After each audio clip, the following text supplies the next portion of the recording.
welcome to the Woke and Inspired Talk. My beautiful guests are here. I have, I need to think first of all, ladies and gentlemen, how I'm going to introduce these ladies. I would like for them to tell who they are, what they do, everything. But I want to share a little bit of a story of how I know them individually and how how we met and so forth. So on my far right, I have Mabo Resitole. Mabo Resitole's life and mine can go on for the whole night. So I met Mabo when I was still a baby. She's my mentor. She is my sister. She's my kid's grandma. She is really family, but also more than anything, she's a businesswoman. And I don't want to say a lot. I want you to tell our viewers who you are and everything that you're about. Okay, hi everyone. It's great to be here, and thanks, P, for having me. As she's already said, I'm Mabu Rusitole. And it's always difficult, when you introduce yourself, where do you start? But I'll start with, I am a seasoned HR professional with over 25 years. And 10 of those years at executive levels. I've been an HR executive for a number of organizations, including mining, some big mining houses. And apart from that, I'm a mother, I'm a wife, and I'm a grandma, and I enjoy it a lot. At the moment, I'm running my own business. I founded a company called Full Potential Consulting in 2021. Can you imagine? During COVID, I started a business.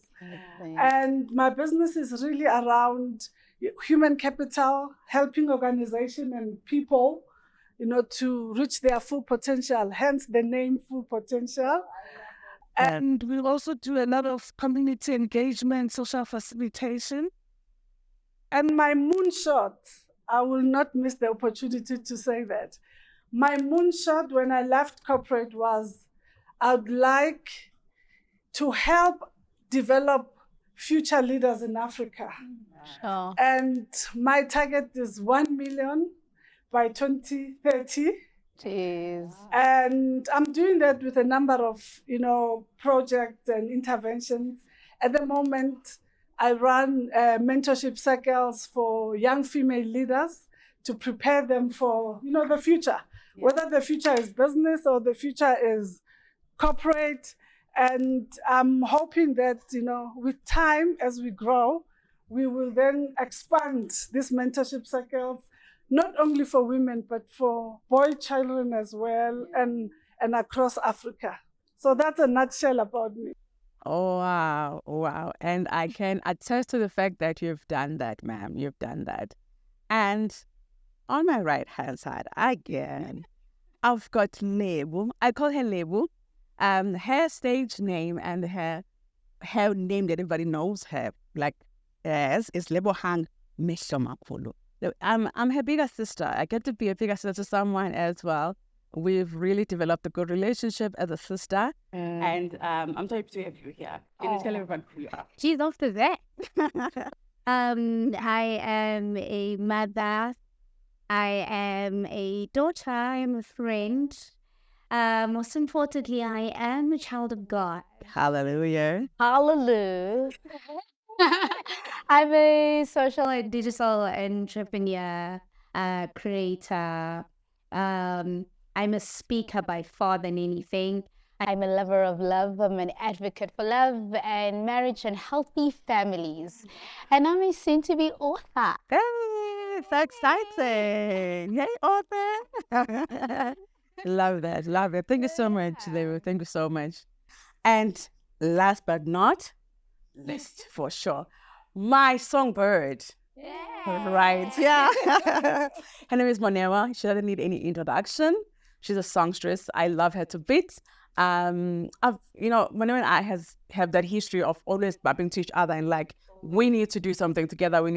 And we have these deep conversations. And it is by no means, a surprise that you are here today. We're so excited to have you here. Can you please tell people everything about yourself? My name is Monewa. I am a singer, a songwriter, an actress, and a musician, all-around musician. I am an aspiring author. That's a motivation there. Thank you. And I'm also, I've done it. Well, I don't know what to call it exactly because I haven't done it certainly on your levels as well. But I have done a couple of, I've worked for a few NGOs and done some charity work over the years, which is something that is very, very close to my heart. And that's pretty much all I have on my CV for now. That's good enough. Hopefully, God willing. You will. Definitely. Thank you so much, ladies, for being with me today. And welcome to the Woke and Inspired Talk. And as we are celebrating Women's Month, are you excited, first of all?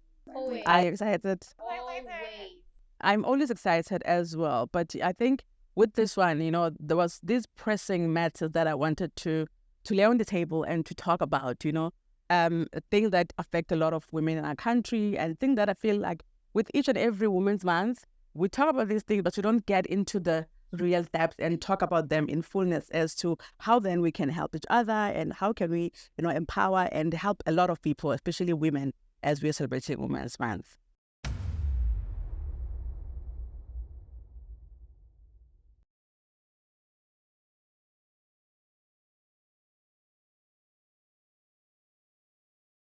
First question that I have, Iti, what are the root causes of gender-based violence in our society? Well, yeah, you can go. Yeah, go ahead. Well, I'd say they vary. Yeah. It could come from childhood traumas, or even, I think the most common one, when a child grows up in a home that is subjected to violence. So true. Basically adopt that kind of behavior and then take it into their adulthood, and then it's like an ongoing toxic cycle. So true. And then also generational childhood traumas, abuse of alcoholism as well has a lot to do with it. Lots of things. I mean, the scale is huge. So I'd say it varies. I don't think that it's a one specific thing. Yeah.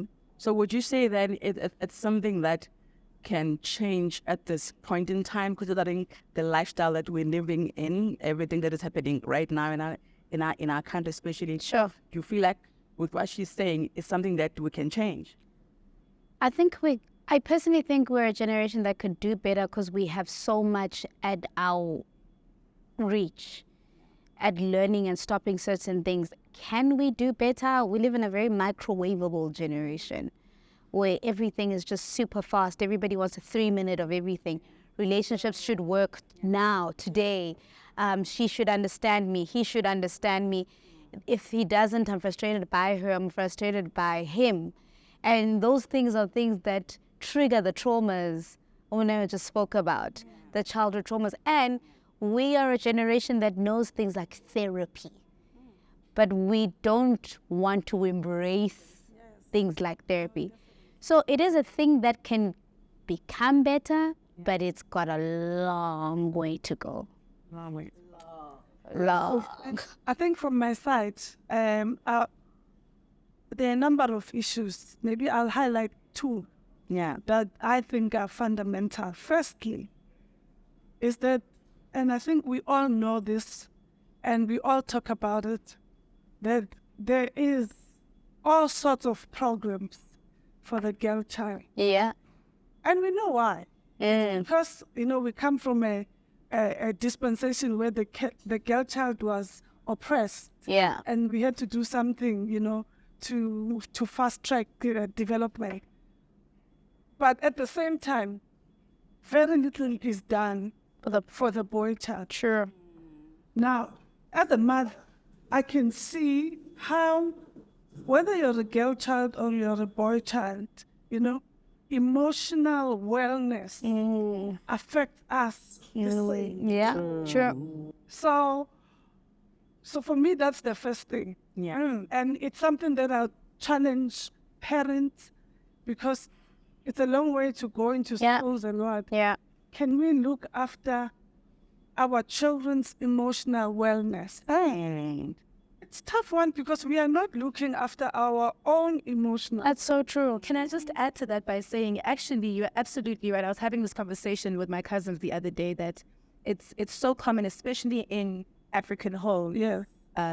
that boys are told not to feel emotions. Yeah. They're taught that being vulnerable Yeah. is a weakness. Yeah. Like there's a saying that goes into daikhan. Yeah. Absolutely ridiculous. Cool. It teaches the boy child to compartmentalize his feelings. Yeah. Which is not a normal human So experience. true. And humans are supposed to express the way that they feel. That's why we have tear ducts, so that tears can come out and we can express ourselves. Our bodies are literally like crying out like for expression. That's true. You know, and for you to hold that in, there has to be bad repercussions Yeah, trauma. for compartmentalizing your emotions, and that's why they don't know how to manage them. That's so true. And they act out violence in the air. Yeah. Definitely.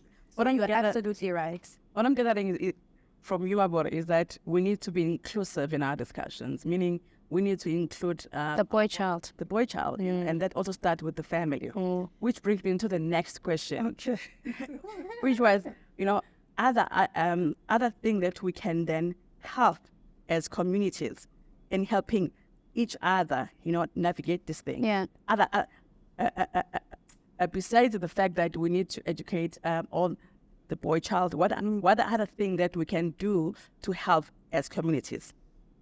Sure. For me, I think I always say a healthy community starts with a healthy family, Yeah. right? If there's one healthy family in the community, it influences next door Yeah. and next door and next door. But if communities keep into their homes to say, angizingeni indaba za next door. It is happening right now. People are we're living a very Western life. You know, in the suburbs, the walls are very high. You don't even know that your neighbor doesn't have sugar.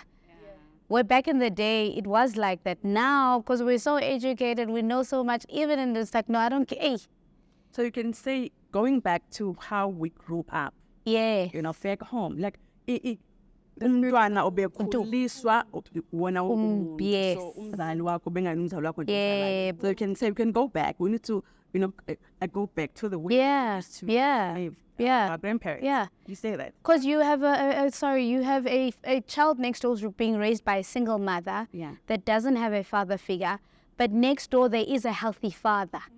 Why can't he impart his knowledge on the child next door? The child next door doesn't have to not have a father when the father next door is there. And for a more practical response on my part, because I think the ladies have covered it from an emotional perspective, I would say practically the best we can do right now is to try and implement a program that helps people unlearn certain behaviors. Sure. And I That's don't see true. that happening without free therapy. That's true. Free therapy in these communities where people can go and learn how to express and manage their emotions and learn how to unlearn the things that they've So been true. taught, so that they can separate themselves from those abusive tendencies. Yeah. I was about to ask, actually, from the perspective of the government, how do we then involve the government into being part of this conversation and the way that they can help? I think free therapy is one of those things that we can. Before we go there, because I think it's an important part, I want to share a personal experience. Well, I'll not go into the details of it.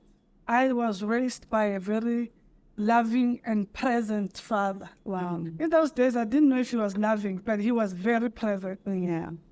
So, Well. yeah, present, trustworthy. I was in boarding school. When they say there's a parents' meeting, in our days, there was no phone. Dad, are you coming to the meeting? I just know That he's there. that my dad will come. Ne? And then I grow up, and then I go into the world. I meet other men. I was trained by a loving and pleasant father. I'm expecting That. these people that I'm meeting, are going to do that. But unfortunately, and it takes us back to what can we do? What can the government do? Yeah. For me, my biggest challenge is there was a big hoo-ha on gender-based violence. The president had an act, then a bill that was signed. And then what? Yeah, Yeah, sure. it always does. And then what? It always Absolutely. does. And also, I feel like with Women's Month, we always talk about this thing when it's just Women's Month. Yeah, and yeah, then yeah. everybody's going to be having this seminar, Yeah, all talking yeah. amongst each other. And we all have answers. Yeah. And I feel like it's something that, as you said, families, you know, what do you talk about as families Yeah, yeah. at home? What do you teach your kids? Do you tell your son to your daughter? Like, how is that relationship going? You know, do you perceive your son as someone to be taken care of or to be superior then? Because already you are implicating that narrative that a boy child somehow is more important than a girl child. which then translates into abuse when this boy is married, because now it's going to demand certain things from this woman. Yeah. So it's something that I am agreeing with all of you ladies, that it starts from home. Yes. And as much as we want the government to do so many things, I think if we can take those steps, So good. the change that we want to see, I feel like we can change everything. Yeah. We have the power, guys. We did it. And also monitoring, sorry, just to add to that, and also monitoring what your child is exposed to. True. Things that we watch on TV, the things that you see on social, especially today's generation. Oh, Lord. What we hear. It's crazy. Yeah. The music. It brings me to the next point that I want us to discuss today, which is education.